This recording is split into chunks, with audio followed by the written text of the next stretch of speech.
성경 말씀 보겠습니다. 디모데전서 4장 1절부터 11절까지 말씀입니다.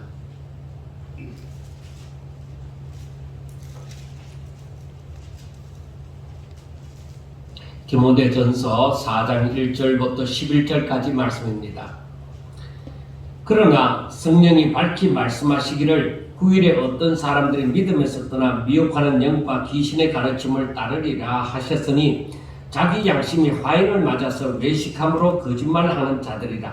혼인을 금하고 어떤 음식물은 먹지 말라고 할 터이나 음식물은 하나님이 지으신 바니 믿는 자들과 진리를 아는 자들이 감사함으로 받을 것이니라.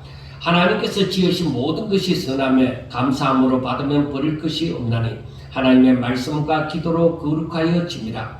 내가 이것으로 형제를 깨우치면 그리스도 예수의 좋은 일꾼이 되어 믿음의 말씀과 내가 따르는 좋은 교훈으로 양육을 받으리라. 망령되고 허탄한 신화를 버리고 경건에 이르도록 너 자신을 연단하라. 육체의 연단은 약간의 유익이 있으나 경건은 범사에 유익하니 금생과 내생에 약속이 있느니라. mit보다 이 말이여 모든 사람들이 받을만 하도다. 이를 위하여 우리가 수고하고 힘쓰는 것은 우리 소망을 살아계신 하나님께 둠이니 곧 모든 사람 특히 믿는 자들의 구주시라. 너희는 이것들을 명하고 가르치라. 아멘. 사람들이 이 세상에 살면서 마음대로 할 수 없는 것들이 너무나도 많이 있습니다.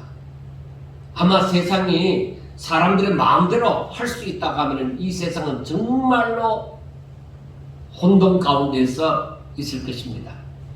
우리가 사람이 사람을 알아가는 것도 정말 마음대로 알고 싶은 대로 다 알지 못합니다.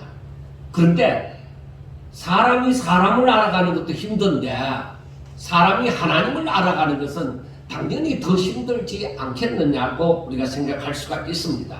그래서 사람이 사람을 알아가는 것도 시간이 필요하고 그리고 많은 상황을 겪어보면서 그러면서 사람을 알아가는 것이죠. 사람들은 흔히 얘기합니다. 내가 저 사람을 볼 때에 나는 한눈에 반했다.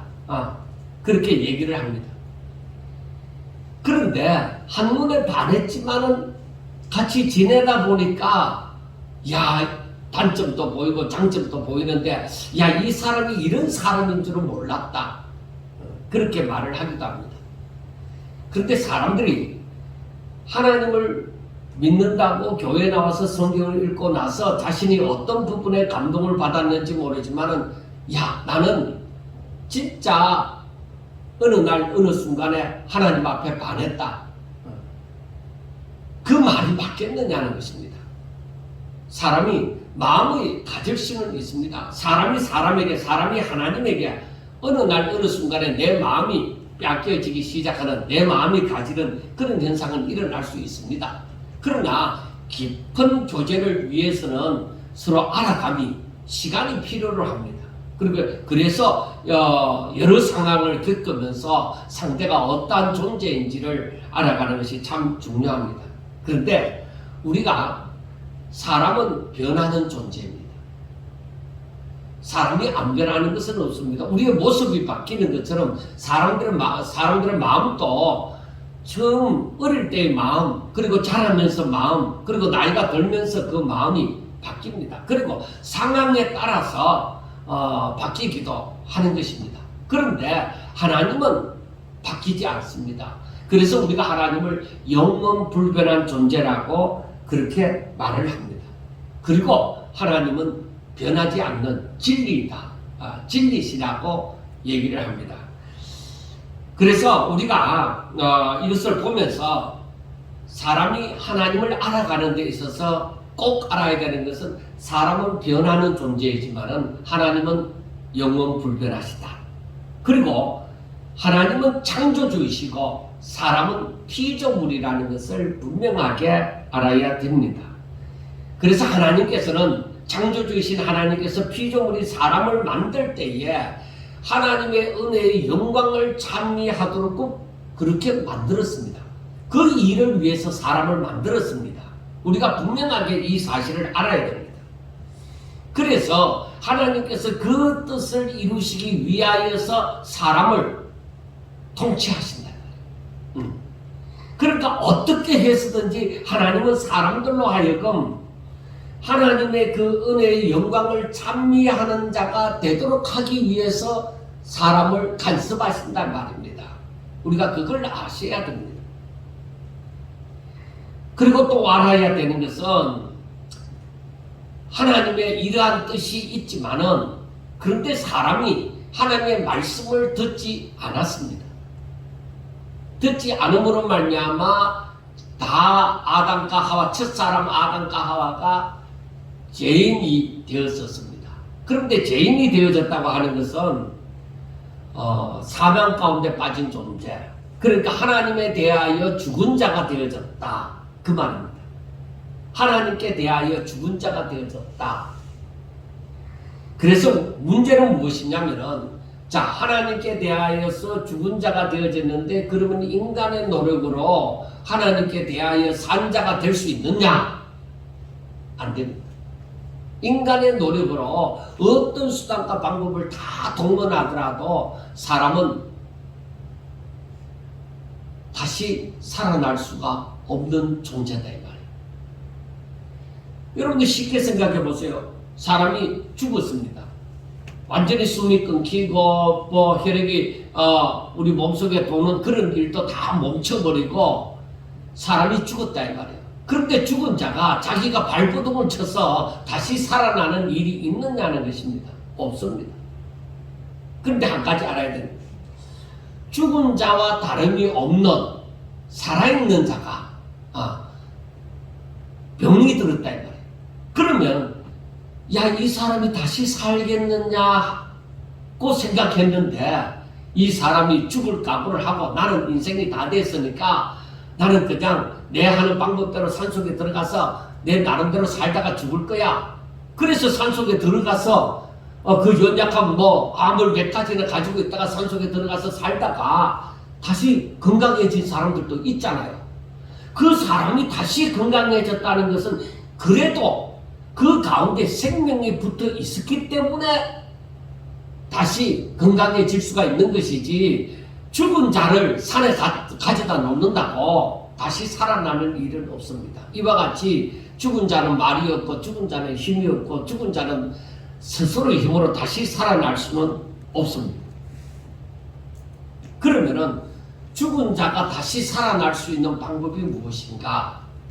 그것은 하나님께서 흙으로 사람을 빚으시고 그 코에 생기를 불어넣으시니 생명이 된지라, 살아있는 영이 되어졌다, 이 말입니다. 그러니까 외부에서 그 코에 생기를 불어넣어주면은 산다, 이 말이에요. 생명을 불어넣어주면 살지만은 스스로의 노력으로서는 절대로 사람이 살지 못하는 것입니다. 이와 같은 비유가 에스겔서에 보면은 나옵니다. 에스겔서 37장에 보면은 유명한 말씀인데 제가 한번 읽어드릴 테니까 여러분들이 잘 들어보시기 바랍니다. 에스겔서 37장 4절부터 10절까지의 말씀입니다. 또 내게 이르시되 너는 이 모든 뼈에 대언하여 이르기를 너희 마른 뼈들아 여호와의 말씀을 들을지어다. 주 여호와께서 이 뼈들에게 이같이 말씀하시기를 내가 생기를 너희에게 들어가게 하리니 너희가 살아나리라. 너희 위에 힘줄을 두고 살을 입히고 가죽으로 덮고 너희 속에 생기를 넣으리니 너희가 살아나리라. 또 내가 여호와인 줄 너희가 알리라 하셨다 하라. 이에 내가 명령을 따라 대언하니 대언할 때에 소리가 나고 움직이며 이 뼈 저 뼈가 들어맞아 뼈들이 서로 연결되더라. 내가 또 보니 그 뼈에 힘줄이 생기고 살이 오르면 그 위에 가죽이 덮이나 그 속에 생기는 없더라. 또 내게 이르시되 인자야 너는 생기를 향하여 대언하라. 생기에게 대언하여 이르기를 주 여호와께서 이같이 말씀하시기를 생기야 사방에서부터 와서 이 죽음을 당한 자에게 불어서 살아나게 하라 하셨다 하라. 이에 내가 그 명령대로 대언하였더니 생기가 그들에게 들어가며 그들이 곧 살아나서 일어나서는데 극히 큰 군대더라. 자, 이 말씀은 마른 뼈라는 것은 이제 완전히 정말 다 죽어서 썩어서 이제 뼈만 남은 거죠. 유골이 남은 것입니다. 그런데 하나님께서 이 에스겔 선지자에게 하나님의 말씀을 대언하라고 하면서 대언하게 되어질 때에 이 뼈들이 서로 조각조각이 맞추어지고 그 위에 살이 입혀지고 그 위에 가죽이 입혀지고 생기를 얻는 거예요. 그러니까 흙으로 사람을 빚었을 때랑 마찬가지입니다. 그런데 하나님이 그 코에 생기를 불어넣으셨던 것처럼 여기에서 에스겔 선지자를 향하여서 하시는 말씀이 너가 생기를 향하여서 하나님의 이름으로 말하라 이거예요. 대언하라는 것입니다. 그래서 대언하게 되어질 때 생기가 생기 없는 그 시체들 가운데 들어감으로 말미암아 그들이 다시 살아나더라 하는 얘기입니다. 이 말씀을 이 예를 왜 들었냐면은 죽은 자는 아무리 노력해도 뭐 노력을 할 수도 없지만은 무슨 짓을 해도 다시 산다는 것은 있을 수가 없습니다. 그런데 사람이 무슨 다른 사람 살을 갖다 붙이고 그 뼈에다가 갖다 붙이고 어떻게 한다 해도 생기는 사람이 어떻게 할 수가 없습니다. 그런데 중요한 것은 죽은 자는 이와 같이 어디까지나 죽어서 다시 살지 못하지만은 하나님이 그에게 죽은 자에게 생기를 주시면은 다시 산다. 마찬가지로 우리가 부활의 때도 마찬가지입니다. 다 죽어서 부활하는 자들이 하나님께서 그들을 다시 살게 하심으로 부활하는 거예요. 그러니까 이것은 오로지 하나님의 능력이지 인간의 노력으로 다시 살 수 있는 방법은 없습니다. 우리가 이 사실을 잘 알아야 됩니다. 하나님은 창조주이시고 사람은 어디까지나 아무리 잘났다고 하더라도 피조물이라는 사실을 우리 머릿속에 분명하게 입력이 되어 있어야 됩니다. 자, 그런데 여기에서 보면은 사람이 사망 가운데 있을 동안에는 하나님의 말씀을 들을지라도 이들을 깨달을 수가 없단 말이에요. 지금 우리 사람들의 그 아담과 하와가 육신은 죽지 않았잖아요. 그렇지만은 하나님과 교제할 수 있는 그 영은 죽었다 이 말이에요. 영은 죽었고 육신은 살아있는 거예요. 자, 그런데 이 육신을 가진 존재가 귀도 있고 눈도 있고 다 있습니다. 그런데 그 하나님의 세계를 볼 수가 없는 거예요. 여러분 이것은 잘 아셔야 됩니다. 사람이 육신을 아담과 하와가 죄를 범하면 너희들이 반드시 죽는다. 선악과를 따먹으면 반드시 죽는다 했는데 저들의 육신은 살았으나 그러면 죽은 것이 뭐냐? 하나님을 알지 못하는 거예요. 신령한 것을 알지 못하는 거예요. 그런데 하나님께서 우리가 에베소서 1장 3절부터 보았지만은 거기에서부터 보면은 그런 말씀이 있죠. 하나님께서 그리스도 안에서 모든 신령한 복으로 우리에게 주사 하고 말씀을 하시잖아요. 그러니까 하나님께서 창세 전에 이미 계획하신 그 복은 신령한 복이에요. 육신을 가졌다고 해서 내가 육신이 살아있지 않느냐? 그런 신령한 복을 받을 수 있지 않느냐? 아니, 그 복을 받아 누릴 수 없어요. 왜? 육신은 신령한 것을 받아 누릴 수가 없어요. 내가 영적인 존재가 되어질 때에 내 안에 하나님의 영이 거하게 되어져서 내가 영적인 존재가 되어질 때에 그 신령한 것을 알고 또 그 신령한 복을 누릴 수가 있는 것입니다.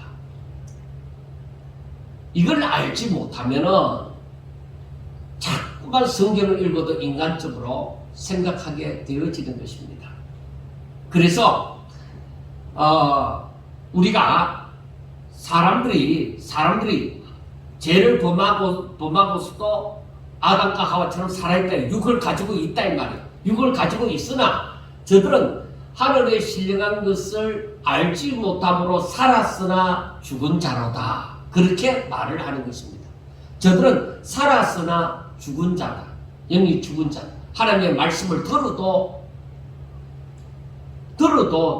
이 알지를 못하는.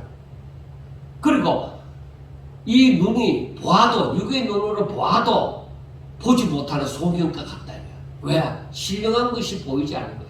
그래서 하나님을 믿는 사람과 안 믿는 사람의 차이점이 뭐냐? 하나님을 믿는 사람은 하나님의 말씀을 들어서 믿게 되어지는 거예요. 하나님을 알게 되어지고 그 말씀이 무슨 뜻인지를 점점 알아가게 되어지는 거예요. 그래서 우리가 암송을 잘하고 있는 요한복음 3장 16절에는 우리가 다 잘 알잖아요. 하나님이 세상을 이처럼 사랑하사 독생자를 주셨으니 이는 그를 믿는 자마다 멸망하지 않고 영생을 얻게 하려 하심이라 하고 말씀을 합니다. 그런데 그 밑에 18절에 가면은 3장 18절에 가면 그를 믿는 자는 심판을 받지 아니하는 것이요 믿지 아니하는 자는 하나님의 독생자를 믿지 아니하므로 벌써 심판을 받은 것이니라 그렇게 얘기를 합니다. 그러니까 이 그를 믿는 자는 심판을 받지 않는다. 그러니까 하나님의 말씀을 들었을 때 저들은 아는 거예요. 깨닫게 되어지고 신령한 것을 알게 되어지고 그렇지만은 믿지 않는 자는 벌써 하나님의 말씀을 들어도 모르고 봐도 못 본 소경과 같고 그래 이 사람들은 벌써 심판을 받은 것이다. 그 영이 죽었다. 그렇게 얘기를 할 수 있는 것이다. 이 말. 그러면은 골로새서 3장에 가서 사도 바울이 말한 바 너희들이 정말로 거듭났나? 너희들이 정말로 예수 그리스도를 믿음으로 말미암아 새로운 피조물이 되어졌느냐? 그러면은 위의 것을 찾고 땅의 것을 생각하거나 땅의 것을 찾지 말라고 얘기를 하는 거예요. 왜 그럴까? 우리가 땅의 것을 찾고 땅의 것을 생각하고 땅의 것을 찾는다는 것은 내가 세상에 있는 것, 내 눈에 보이는 것, 내 육신의 눈으로 보이는 것, 육적인 삶을 산다는 의미예요. 위의 것을 찾는다는 것은 신령한 것을 찾는다는 거예요. 내 영이 살아있으므로 그 신령한 것을 찾는다는 얘기입니다. 그래서 우리 육의 양식은 뭐예요? 육의 양식은 성경이지 않잖아요. 육의 양식은 내 입으로 들어가는 거잖아요. 육의 양식은. 그러면 우리가 영의 양식은 뭐라고 얘기합니까? 하나님의 말씀이다. 그런데 육적으로 생각할 때 어떻게 말씀이 내 영의 양식이 될 수가 있느냐?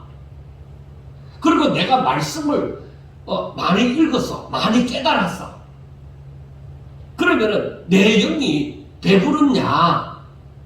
육적으로 볼 때는 아무것도 느낄 수가 없어요. 그런데 영적인 사람은 이 영적으로 영적 부유함을 아는 거예요. 그래서 안 믿는 사람은 죽었다 깨나고 또다시 죽었다 깨나도 이 신령한 것을 모르는 거예요. 그래서 정말로 우리들에게 중요한 것은 뭐냐면은 내가 하나님의 말씀이 어느 날부터 들리워진다. 아, 하나님의 뜻이 그렇구나 하고 내게 들리워진다. 깨달아진다. 아, 내가 어떻게 해야 되겠다. 이런 마음이 생긴다. 이것 자체가 뭐냐면 하나님의 은혜가 내게 임하였다.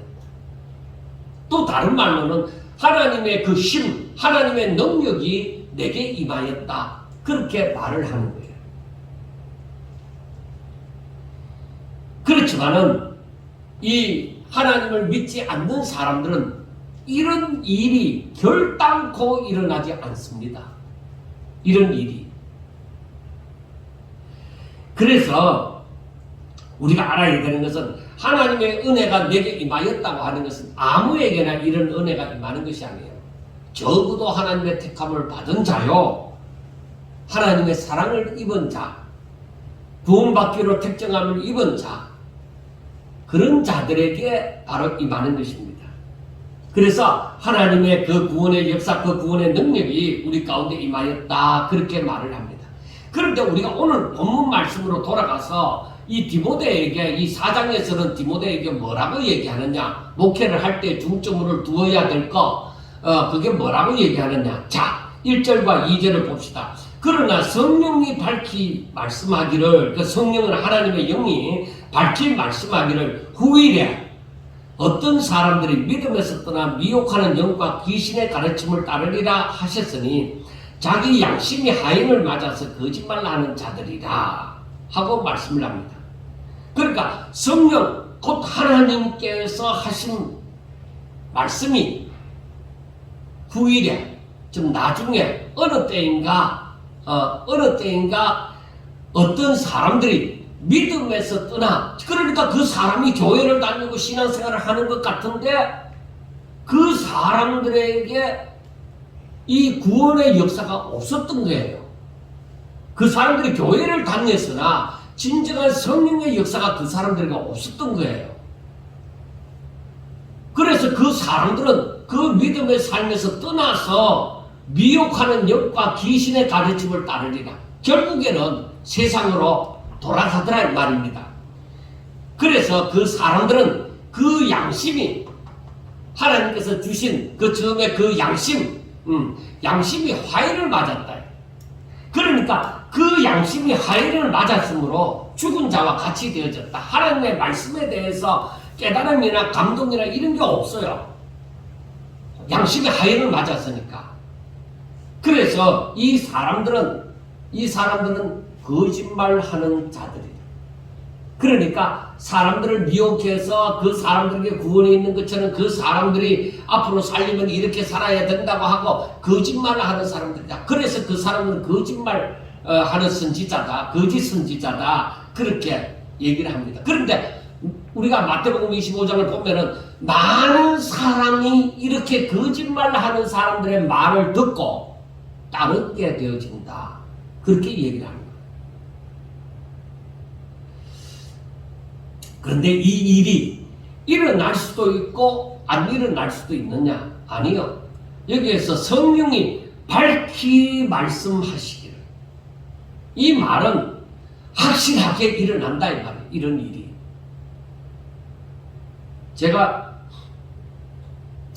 이번에 이제 2주간 주일을 2번 비우면서 이제 뉴질랜드에 있는 한 교회에는 젊은 사람들, 그러니까 나이가 많다고 해도 40대 초반, 그리고 거의 다 30대인 교회에 가서 설교를 하고, 첫 주에는, 그 다음 주에는 평균 연령이 60세 이상인 연세 많으신 분들이 있는 그 교회에 가서 두 번째는 설교를 했습니다.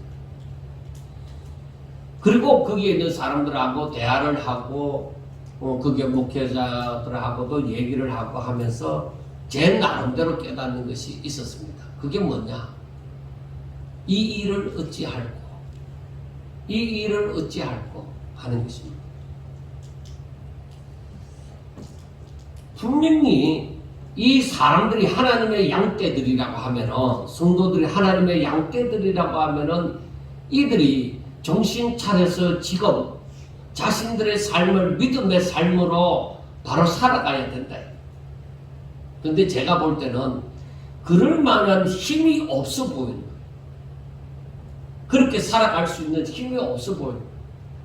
그래서 제가 생각한 게 뭐냐면, 나름대로 자기들이 열심히 믿는다고 하지만은 큰일이다. 뭔가 잘 알아야 될 것을 모르고 있다 하는 그런 생각을 많이 하게 되어졌습니다. 그러면 거기에 있는 두 교회만 그럴 것이냐? 아니요. 오늘날 거의 대부분의 교회가 그러하다. 그 말은 오늘날 하나님을 믿는다고 하는 사람들이 거의 대부분이 나름대로는 하나님을 열심히 믿고 나름대로 하나님 앞에 영광 돌리는 삶을 살고자 한다는 그런 노력을 하지만은 제가 너무 부족해서 그런지 모르지만 볼 때에 아닐 것 같아요. 이게 아닌데. 그런 생각이 들었습니다. 이 바울이 디모데에게 이렇게 권면하는 이렇게 편지를 써서 목회에 대해서 얘기하는 이 시기에도 어떤 사람들이 있었냐면은 금욕주의 사상을 가지는 사람들이 있었습니다. 금욕주의자들. 그러니까 이 금욕주의자들은 자신들이 하고 싶은 것을 억제하는, 절제하는 사람들이잖아요. 그러니까 이 사람들은 자신들이 금욕 생활을 함으로 말미암아서 자신들이 경건해진다, 그렇게 생각을 하는 것입니다. 그래서 그 사람들은 할 수만 있으면 혼인을 하지 않고 또 할 수만 있으면 여러 가지 음식물을 절제하는, 안 먹지 않는 그런 삶을 삶으로써 자신을 깨끗하게 한다. 그렇게 생각을 한 거예요. 그런데 바울은 말하기를 무엇을 먹고 안 먹고 함으로 말미암아 거룩하여지는 것이 아니다. 혼인을 했다고 해서 혹은 안 했다고 해서 그것으로 말미암아 거룩하고 거룩하지 않는 것, 그거 아니다 이 말이에요. 저희들이 신학교 다닐 때 제가 전에 한번 예를 들어 말씀을 한 적도 있는데, 신학교 다닐 때 유명한 그 목사님이 그런 말씀을 해요. 자기는 금식을 40일 금식 기도를 여러 번 했다. 여러 번 했는데 자신이 깨달은 것이 무엇이냐면은 40일 금식 기도를 하고 나면 한 3달 정도는 조심을 하고 마음을 이렇게 다지고 그렇게 살아간다. 3달이 지나면은 슬슬 잠갔던 그 문이 슬슬 풀려지면서 예전과 같이 되더라는 것입니다. 여기에 금욕주의자들도 마찬가지입니다. 오늘날에는 40일 금식기도 하는 사람이 거의 보이지 않지만은 과거에 저희들이 청년 시절에는 40일 금식기도 하는 사람이 참 많았습니다. 일반 성도들 가운데도 많았습니다. 그래서 능력을 받겠다고 했죠. 문제 해결함을 받고 능력을 받겠다고 한 것입니다. 이 당시 금욕주의자들이 이렇게 혼인을 금하고 어떤 음식에 대해서 먹지 아니함으로 말미암아 자신들이 하나님 앞에 더욱더 거룩하여져 간다 그렇게 했지만은, 바울은 그런 금욕주의자들의 말이 사람들에게 어떤 그 동정을 받을 수 있었는지는 모르지만은, 동조를 얻을 수 있었는지는 모르지만은 그것으로 말미암아 절대로 거룩하여지는 것 아니라고 분명하게 얘기합니다. 그래서 오늘 본문 5절에서 보면은 사도 바울은 뭐라고 얘기하느냐? 하나님의 말씀과 기도로 거룩하여진다. 우리가 인간적으로 육을 가진 존재로서 생각해 볼 때에 말도 안 되는 소리야. 하나님의 말씀과 기도로 거룩하여진다는데 어떻게 하나님의 말씀과 기도로 거룩하여지느냐? 내가 먹을 거 안 먹고 할 짓 안 하고 뭔가 절제를 하고 뭔가 거룩한 척 해야 거룩하여지는 거 아니냐? 어떻게 하나님의 말씀과 기도로 거룩하여질 수 있느냐? 그렇게 생각할 수가 있습니다. 자, 하나님의 말씀과 기도로 거룩하여진다는 것은 먼저 하나님의 말씀은 살아있는 말씀이에요. 그래서 제가 처음에 말씀을 했잖아요. 하나님은 창조주이시다. 그래서 이 세상을 지으실 때 말씀으로 명하사 다 지으셨다. 그렇게 알아야 되는 거예요. 그런데 그 말씀 가운데서 말씀 자체가, 하나님의 말씀 자체가 생기가 있고 그 말씀 자체가 말씀은 곧 능력이라고 했으니까 말씀 자체에 힘이 있다. 말씀 자체가. 그래서 우리가 하나님의 말씀을 듣고 그 말씀을 듣고 내 안에 내 마음에 심고 그 말씀을 생명으로 삼아서 내가 순종하면 그 말씀을 내가 영접함으로, 내가 말씀을 받아들임으로써 내 것으로 삼고 내가 그 말씀을 따라 살 때에 내 능력이 임하는 것이 아니라 하나님의 능력으로 말미암아 살게 되어진다. 바로 그 말입니다. 그래서 거룩하여지는 거예요. 내가 열심히 수고하고 절제함으로 그래서 거룩하여지는 것이 아니라 하나님의 영이 나를 다스릴 때, 거룩하신 분의 영이 내게 임했을 때 내가 거룩하여져 가는 거예요. 그런데 그 거룩함은 죄 있는 가운데서는 거룩이 임하지 않는다. 그래서 우리가 하나님 앞에 나아갈 때에 어떻게 해야 돼요? 회개하라고 하잖아요. 예수님이 오셔서 말씀을 하실 때도 그 전하는 복음이 그거잖아요. 회개하라. 천국이 가까이 왔느니라. 천국이 하나님의 나라가 거룩하신 하나님의 나라가 너희 가운데 임하려고 하면 너가 죄사함을 받아야 된다.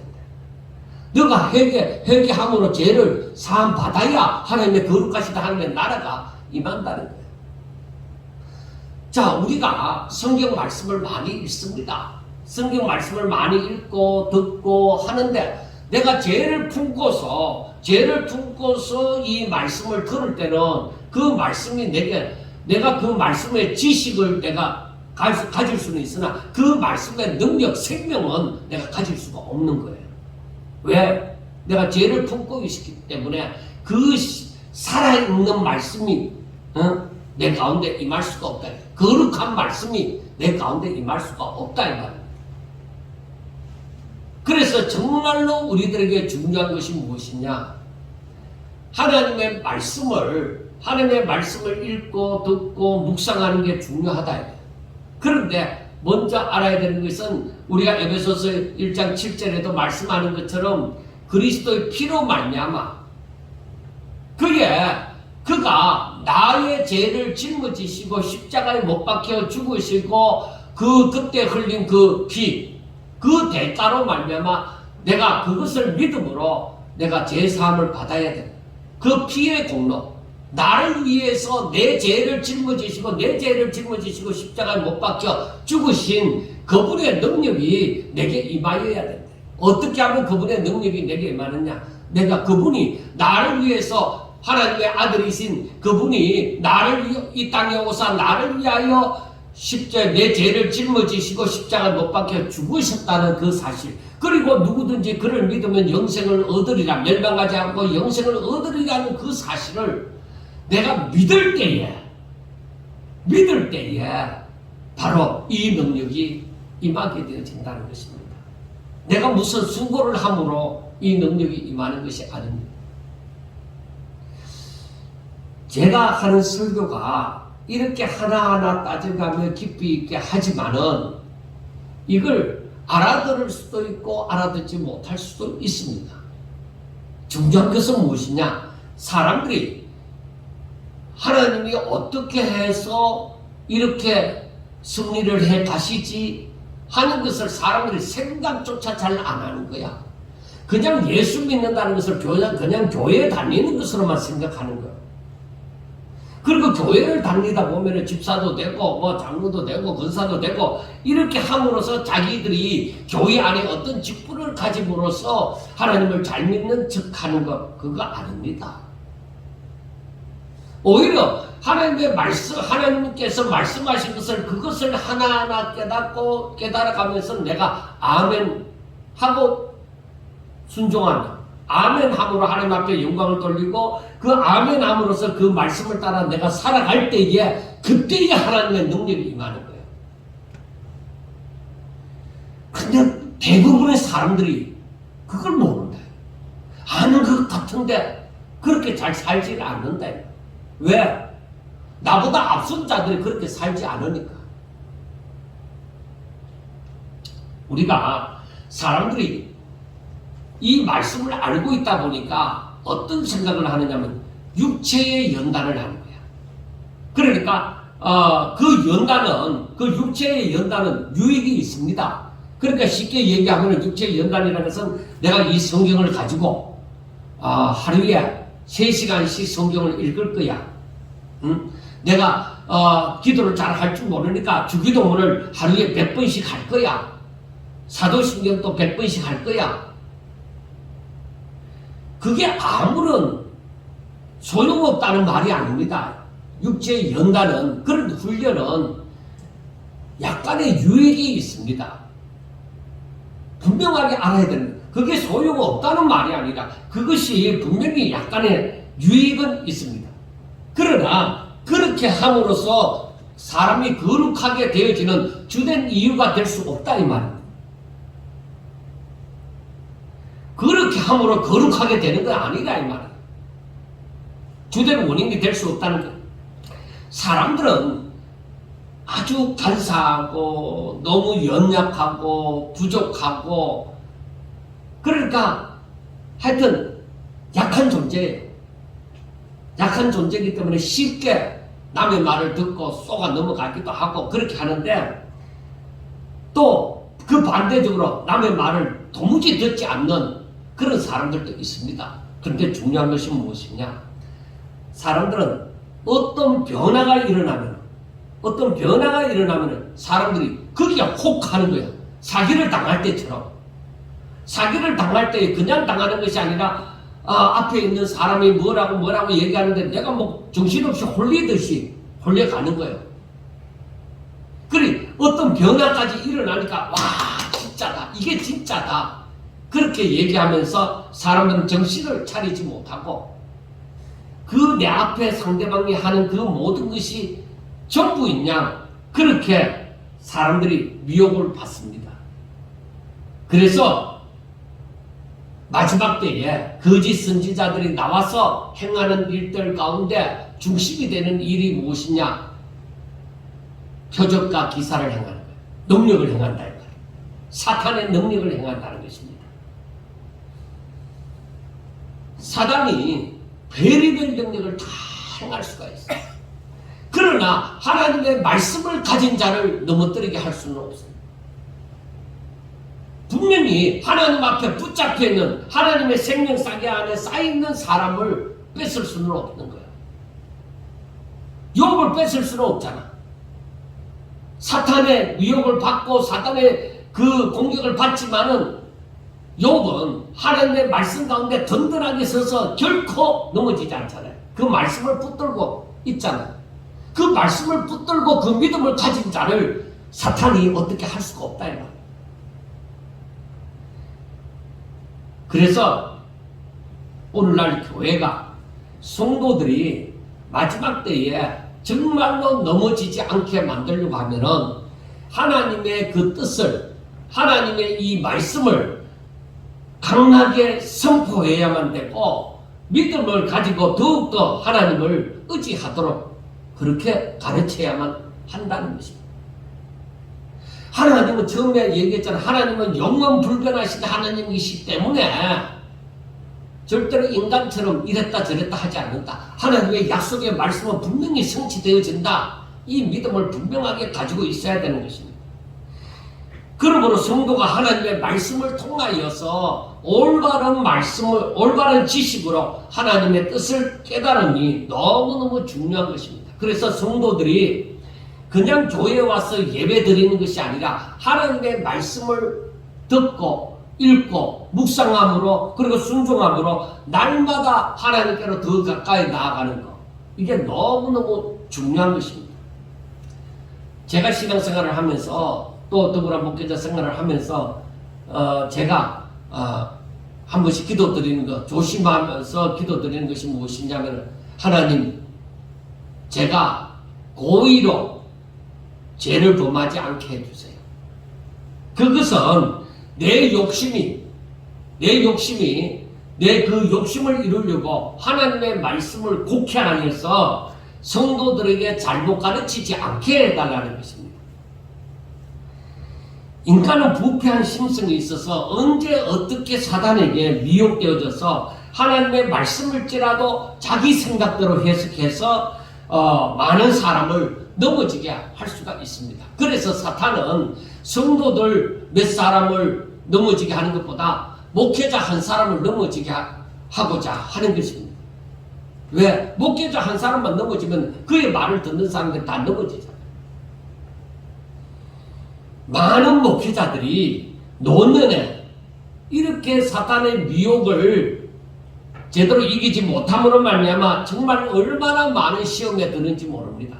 그래서 우리나라 방송에도 목회자들이 말년에 실컷 유명한 목사님이고 어떻게 한데 꼭 말년에 넘어지는 게 자식 문제 때문에 넘어지죠. 그리고 자식들한테 많은 것을 자기가 물려주고 싶은 거야. 인간의 욕심에. 그러다 보니까 세습 문제도 나오고 뭐 돈 문제도 나오고 많이 나오는 거예요. 그러니까 말년에 저들이 왜 세습 문제가 나오느냐, 왜 돈 문제가 나오느냐, 그건 다른 거 아니에요. 내 뜻을 이루려고. 자기 욕심, 자기를 위한 삶을 살기 위해서 자기 욕심대로 내 자식이 내가 이뤄놓은 그 위에 잘 떼야지. 그래서 자식을 거기에다 밀어넣고 자는 거야. 그 물질 문제도 마찬가지예요. 아, 내가 좋은 집에 좋은 자동차 끌고 내가 죽을 때까지 편안하게 잘 살아야 되는데 그런 미혹에서 벗어나지 못함으로 말미암아 말년에 그 유명한 목사님들이 다 그렇게 시험 들어서 넘어가는 거예요. 그래서 사도 바울은 디모데에게 그런 말을 합니다. 7절에 보면은 망령되고 허탄한 신나를 버리고 경건에 이르도록 내 자신을 연단하라. 그렇게 말씀을 합니다. 그러니까 망령되고 허탄한 신나라는 것은 세상의 법칙, 세상에서 사람들이 안 믿는 사람들이 하는 대로 그걸 다른 데서는 초등학문이라고 또 얘기합니다. 그런데 빠지지 말라는 거예요. 그런데 빠지지 말고 경건에 이르도록 내 자신을 연단하라. 그러니까 하나님의 사람으로 하나님의 뜻을 위하여 살도록끔 내 자신을 더욱더 연단해 가라. 나이가 들수록 네 노후 걱정하는 게 아니라 나이가 들수록 더욱더 경건해지는 하나님의 사람이 되도록 하라. 노력하라 이 말입니다. 그래서 목회자가 성도들에게 하나님의 말씀을 잘 가르치는 일도 중요합니다. 무엇보다도 자신이 세상의 헛된 주장에 빠지지 않고 오직 하나님의 말씀을 믿음으로 절거히 하나님의 뜻에 순종하는 삶을 살도록끔 하여야 됩니다.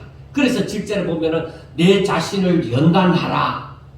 그렇게 말을 하는 것도 단번에 순종이 안 됩니다. 사람도 자기 자신을 부인할 줄 알아야 되잖아요. 그리고 자기 십자가를 져야 되잖아요. 그런데 그게 하루아침에 내가 내 자신을 부인하리라, 내가 내 십자가를 짊어지리라 한다고 해서 금방 그게 되는 것이 아니라는 것입니다. 그 때문에 자신을 연단하라. 내가 가다가 또 내 욕심을 부리고 하면 또 다시 일어나서 내 자신을 쳐서 복종시키도록 하고 또 안 되면 또 다시 일어나서 자신을 쳐서 복종시키도록 하는, 자꾸만 자신을 하나님의 뜻에 순종해 가는 그런 사람이 되도록 하라 이 말입니다. 여러분, 경건에 이르는 길이 쉽지는 않습니다. 제가 분명하게 얘기하지만 경건에 이르는 길이 쉽지 않습니다. 내가 어느 순간 마음의 작정을 하고 경건에 이르고자 하나님의 말씀을 읽고 그 말씀대로 순종하고자 할 때 내 자신까지 싸움이 일어나요. 내가 이 말씀을 어떻게 순종하지? 자신까지 싸움이 일어나는 거예요. 그런데 내가 그 싸움에서 이겨야 되는데 내가 내 자신을 부인할 수가 없는 거예요. 그래서 예수님이 베드로를 보고서도 그렇게 얘기하죠. 마음은 원인데 육신이 약하다. 그렇게 얘기를 하는 것입니다. 사람들이 자신의 연약하고 부족하고 그 자기에게 다가온 그런 상황을 따라 살다 보면은 언제 어느 순간에 내 자신도 모르게 베드로처럼 예수님을 부인하는 자리에 서 있다 이 말이야. 그 상황에 막 다급하게 살다 보니까 어느 순간에 내가 예수님을 3번이나 부인했더라는 거죠. 베드로가. 더구나 마지막이 가까울수록 더욱더 정신 차리지 않으면은 자신을 변명하고자 할지언정 회개하고 죽게로 돌아오는 일도 힘들다. 그래 가룟 유다도 예수님을 자기 마음대로 자기 뜻에 맞게 그렇게 하려고 하다가 결국은 예수님을 팔아먹는 자리에 이르렀잖아요. 그런데 가룟 유다는 회개하지 않았어요. 이게 뭐가 잘못되어져 간다. 그건 알았지만은 회개하는 자리에 이르지 않았어요. 그런데 베드로는 뭐요? 오히려 예수님을 부인을 했어요. 3번이나 모른다고 부인을 했지만은 그런 뭐요? 다구는 소리를 들었을 때 하나님의 말씀이 생각나는 거야. 그러니까 통곡하고 하나님 앞에 회개하는 그러한 일이 있었습니다.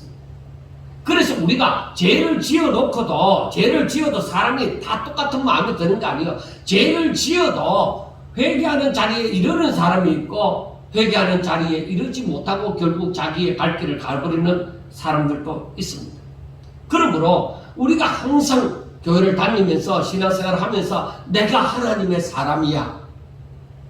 내가 하나님의 사람이라는 그 인식을 가지고 내 마음을 다하고 뜻을 다하고 힘을 다해서 하나님의 말씀을 기억하고 순종하는 삶을 살고자 날마다 노력을 하셔야 되는 것입니다. 그래서 바울도 디모데에게 15절에 보면은 이 모든 일에 전심전력하여 너희의 성숙함을 모든 사람에게 나타나게 하라. 이 말은 전심전력해서 너희의 성숙함을 모든 사람에게 나타나라고 하는 것은 전심전력한다는 것이 힘쓰고 애를 써서 너가 자꾸 성장해야 된다 이 말이에요. 그래 성도들의 믿음은 자꾸 성장해야 되는 거예요. 목회자만 성장하는 것이 아니라 성도들도 하나님의 말씀을 따라 더욱더 순종하는 그 자리에 이르러야 된다 이 말이에요. 그래서 일반적으로 성도들은 하나님의 말씀을 듣기만 하는 수준에서 이제는 깨닫고 순종하는 수준까지 이르러야 된다는 것입니다. 아, 참 우리 목사님 하시는 말씀이 참 좋아. 참 설교를 잘해. 그거 아무 소용없어요. 뭐 약간의 소용은 있다고 합시다. 그거 아무 소용없어요. 내가 그 말씀을 듣고서 아 하나님 뜻이 무엇이라는 것을 깨닫고 그리고 내가 실질적으로 그렇게 살아갈 수 있는 그런 자리에까지 이르러야 된다는 것입니다. 여러분 꼭 기억하셔야 됩니다. 마지막이 가까우면 가까울수록 이 거짓 선지자들로 말미암은 거짓 복음이 판을 칩니다. 성경에 기록된 대로 분명히 그 일이 일어납니다. 그래서 바울은 로마서 12장 2절에서 말씀하기를 너희는 이 세대를 본받지 말고 이 세상을 본받지 말라 이래. 오직 마음을 새롭게 함으로 변화를 받아 하나님의 선하시고 기뻐하시고 온전한 뜻이 무엇인지 분별하도록 하라 이렇게 얘기했습니다. 이 세상을 따르지 말고 세상 사람들이 말하는 거 그거 유행 그런 뭐 세상에서 유명한 사람 말하는 거 그런 거 따르지 말고 하나님의 뜻이 무엇인지를 그걸 분별하도록 하라 이 말입니다. 여러분 그게 참 중요합니다. 디모데 전서가 바울이 디모데를 향하여 전한 말씀이라면은 즉 목회자를 향하여 전하여 준 말씀이라면은 로마서 같은 경우는 바울이 로마에 있는 교회 성도들을 향해서 쓴 편지입니다. 그래서 우리 성도들 모두가 하나님의 말씀의 참뜻을 깨닫고 거짓에 속한 자들의 말에 넘어가지 않으려고 해야만 되는 것입니다. 그런데 여러분 우리가 성경에서 말씀하고 있는 그 마지막 때에 나타나는 양상 중에 한 가지가 뭐냐? 사람들이 자신의 욕심이나 마음의 소원을 위하여서 자기에게 맞는 선생을 구하고 찾아 그들의 말을 듣는다는 것입니다. 여러분 이거 쉽게 넘어갈 일이 아닙니다. 이 말씀이 사람들은 자기 마음에 맞는 사람을 찾아서 가는 거예요. 그리고 그 사람이 어떤 나한테 내 마음을 기쁘게 하느냐, 내 마음에 합한, 내가 변명하기에 합당한 그런 말을 해주느냐, 그것에 따라서 그 교회를 다니는 거예요.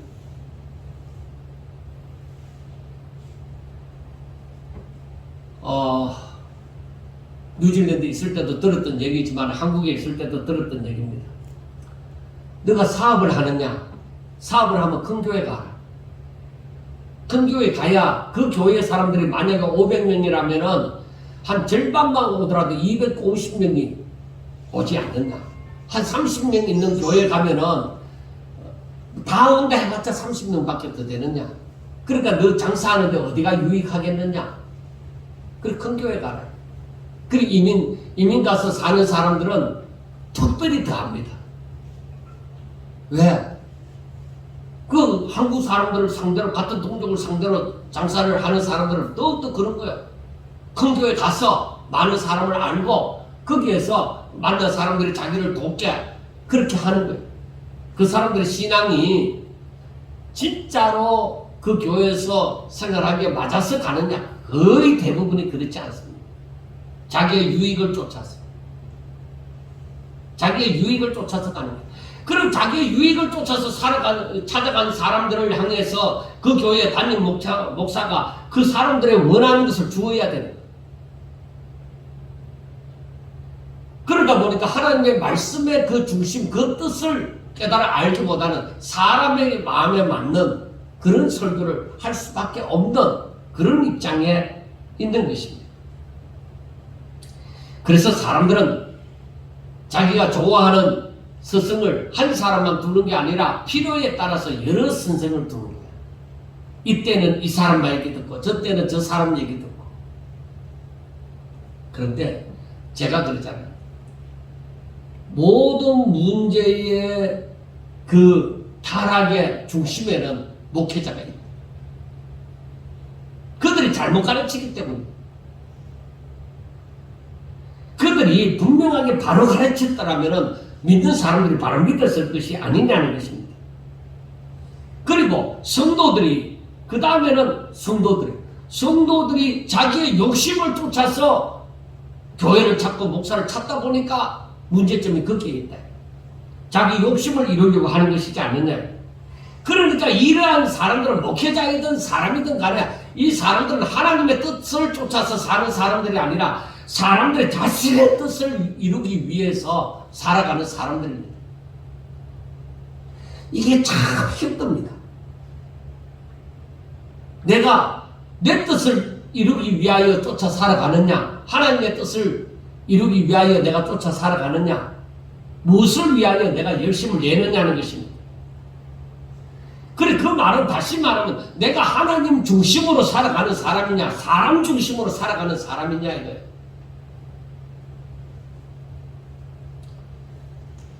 저를 알고 있는 그 청년들을 이번에도 만나서 제가 얘기를 했습니다. 그 가운데는 집을 못 산 청년도 있지만은 집을 한 채를 산 청년도 있고 두 채를 샀는 청년도 있습니다. 우리나라하고는 조금 다른 그 문화가 있습니다. 그 제도가 그 대출을 집값에 10%나 20%만 있으면은 나머지는 은행에서 전부 다 대출을 해줍니다. 그리고 오클랜드 집값이 한동안에 계속 올라갔습니다. 세계에서도 1, 2위에 속할 만큼 오클랜드 집값이 올라갔습니다. 제가 떠날 때 그때 집값보다가 한 최하는 2배, 최고는 3배까지 올라갔습니다. 그래서 사람들이 렌트비도 너무 올라가니까 아이들이 진짜 모든 돈을 모아서 10%도 20%도 만들어서 집을 사고자 하는 것입니다. 그래서 집을 샀습니다. 그때는 대출 이자가 좀 적었습니다. 그런데 지금부터 이제 대출도 잘 안 되고 집값이 딱 멈춰버렸습니다. 오히려 떨어지고 있습니다. 앞으로 더 떨어질 거라고 합니다. 그런데 이자는 2% 뭐 3% 하던 그 이자율이 지금 5, 6%, 9%까지 8, 9%까지 올라갈 예정이라고 합니다. 그래서 얘들이 걱정하는 게 뭐냐? 와, 8, 9%까지 올라가면은 이 이자를 갚을 능력도 안 생긴다는 것입니다. 그래서 제가 얘기했습니다. 이자가 얼마가 올라가고 너희들이 갚을 능력이 있고 없고 그게 문제가 아니야. 너희들이 집을 안 가지고 있다가 렌트로만 살다가 집을 가지고 있으면 더 행복하냐? 집을 한 채만 가지는 것이 아니라 두 채를 가지고 있으면 더 행복하냐? 아니다. 너희들은 그 집으로 그것을 이루려고 하나님의 일을 포기하는, 하지 못하는